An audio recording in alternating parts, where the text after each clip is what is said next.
Nënkalimin në lagjen Dardania është një ndër vendet më problematike në Tetov, ku bëhet fjalë për përmbytjet si pasojë e rreshjeve atmosferike në këtë periudhë. Është një nga vendet i cili bllokohet çdo herë kur ka rreshje të shiut dhe nuk janë të pakta rastet kur shumë vetura janë bllokuar gjatë tentimit për të kaluar në atë nënkalim. Premtimet çdo herë kanë qenë se ky problem do të zgjidhet, por deri më tani nuk është ndërmarr asnjë hap konkret. Kryetari i komunës së Tetovës, Bilal Kasami, është të shprehur se tashmë ka një projekt më të madh për t'i dhënë fund problemit me këtë nënkalim. Janë 4 projekte kapitale sa i përket kanalizimeve atmosferike, ku veçma janë akorduar mjetet, është nxjerrë operatorët të cilët do i realizojnë ata projekte. Bëhet fjalë, një ndër ato projekte është edhe kanalizimi atmosferik tek lagja Dardania, apo më konkretisht te nënkalimi në lagjen Dardania.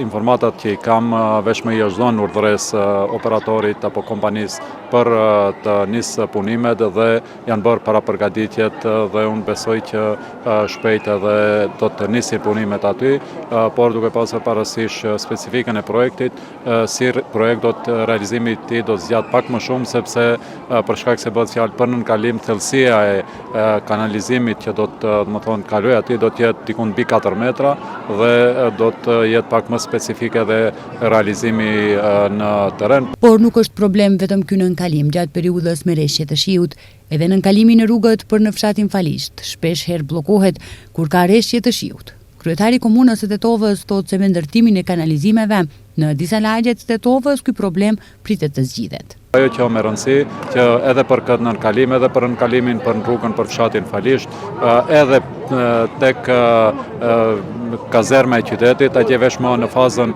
e dytë vazhdojnë në punimet. Pjesa e parë, më shumë se gjysma e punimeve janë realizuar, gjithashtu është duke u realizuar edhe projekti kanalizimit atmosferik që nis nga kryqëzimit tek shkolla e mjekësisë apo tek Universiteti i Tetovës, rrugës për në Bërvenic. Nga aty do të kaloj përmes Teteksit dhe ky do të lidhet me nënkalimin tek nënkalimi rrugës për në Falisht. Pra gjithë këto investime besoj që përfundimisht do ta zgjidhin problemin me vërshimet apo me përmbytjet që ndodhin gjatë rreshjeve më të mëdha të shiut.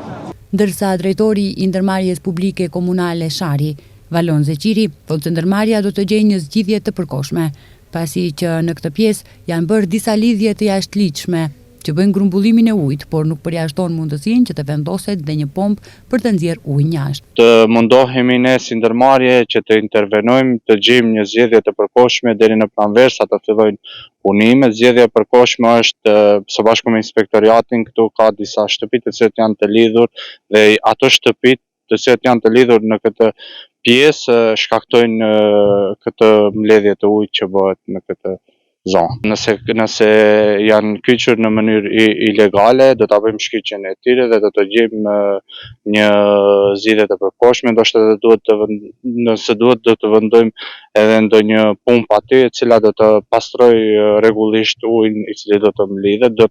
Besoj se deri në pranverë do të zgjedhim një zgjidhje të përkohshme. Para një jave në këtë nënkalim vetëm për një paradite ngelen 4 vetura të bllokuara nga uji, ndërsa sa herë ka pasur të rreshura të shiut, njësia kundër zjarrit në Tetov e ka pastruar të njëjtën.